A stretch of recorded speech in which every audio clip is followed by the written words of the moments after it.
Well, if you've been to the grocery store recently, you've probably noticed you're paying a little bit more for certain food items. Neil Melancon now joins us with this week's Bottom Line. And Neil, the three items that you have in front of you are the makings of a great breakfast, but I have a suspicion that those are some of the items that are costing a little more. What's going on with food prices right now? Well, Mike, first off, I'm a believer in beginning every Bottom Line from now on with a hearty meal, including this bacon here.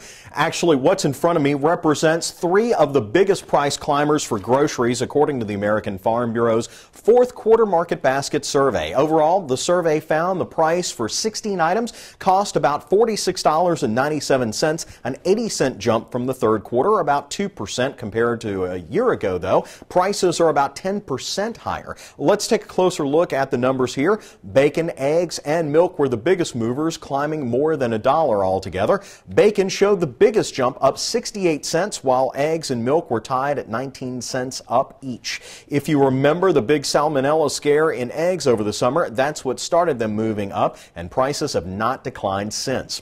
Meat and bread were also big movers. Ham is up almost 20 cents, while the staple of life, bread, is up 14 cents for a 20-ounce loaf. Sirloin tip roast will cost you about a dime more than in September.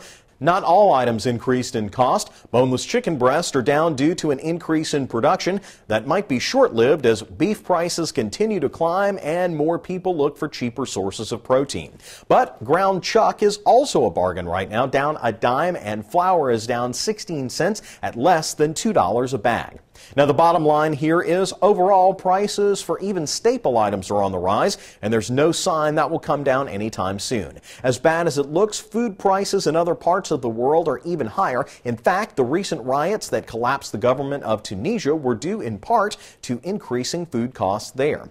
Now, as we get ready to celebrate Food Checkout Day next week, the day when the average American has earned enough money to pay their food budget for the entire year, it's important to remember that farmers are working hard to provide the cheapest and safest food anywhere. And now, Mike, I think I'm off to enjoy some of this bacon and eggs. Well, Neil, you do that. And an excellent point about Food Checkout Week. It's amazing that Americans can pay for their entire annual food bill in the first 42 days of the year. Neil Melancon, thanks. And remember, you can listen to any of Neil's reports on the Louisiana Farm Bureau Radio Network. For a list of stations where you can tune in, you can visit our website, twilatv.org, and click on the link LFB Radio Network on the left side of the home page.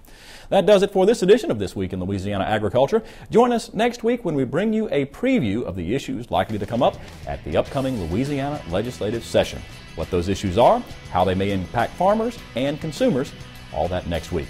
And until then, you can watch any of our stories online 24 hours a day. You know the address, twilatv.org. For all of us here at This Week in Louisiana Agriculture, I'm Michael Dana. Thanks for joining us, everybody. Hope to see you again right here next week.